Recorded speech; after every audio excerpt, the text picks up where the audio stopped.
नमस्कार আমি জ্যোতিষ আচার্য পণ্ডিত উদয় মাধব দুবে। আজ আমি এখন অবস্থান করছি মহাকুম্ভে। আজকে পৌষী পূর্ণিমার পুণ্য স্নানে আমার সঙ্গে আছেন আমার ভাই শিবদাস সিংহ, আমার সঙ্গে আছেন আমার আরেক ভাই সুরজিৎ পান্ডে, আমার সঙ্গে আছেন আমার এলাহাবাদের প্রয়াগরাজ জেলার আমার আত্মীয় কুটুম্ব, আমার প্রিয় মানুষ একজন জগৎনারায়ণ মিশ্র, আমার সঙ্গে আছেন আমার আরেক ভাই আমাদের বিধান মল্ল, যিনি আমার গাড়ি চালান। প্রত্যেকে মিলে আমরা এসেছি। গতকাল আমরা ভোর 5টায় অন্নপূর্ণা জ্যোতিষ মন্দির থেকে গাড়ি ছেড়েছিলাম। এখানে আমরা পৌঁছেছি কালকে 6:30টায়।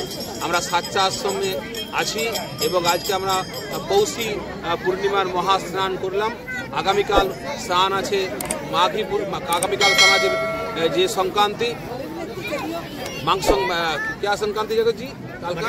मकर संक्रांति का जो महास्नान है, कल हम लोग एक साथ स्नान में रहेंगे, एक साथ सबाई रहेंगे एक साथ।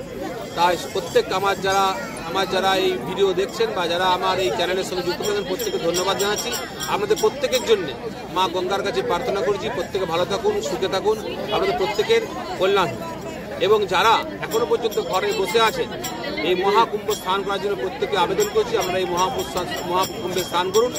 এবং আমাদের পশ্চিমবাংলাতে গঙ্গাসাগরে বিরাট বড় মেলা হচ্ছে, সেখানেও যে কপিলমুনি আশ্রম দর্শন করুন এবং সেখানে গঙ্গা এবং আমাদের সমুদ্রের যে মিলন ঘটেছে গঙ্গাসাগর, সেখানে আমরা স্নান করে নিজেদেরকে পবিত্র করুন।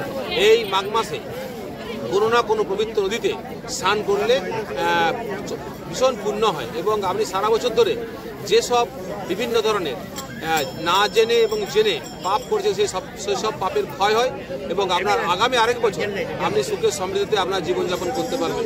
প্রত্যেকে ধন্যবাদ, প্রত্যেকে ভালো থাকুন। কালকে আবার মকর সংক্রান্তির মহাপুণ্য স্নানের পর আপনাদের সঙ্গে আমি কথা বলবো। নমস্কার, ভালো থাকুন।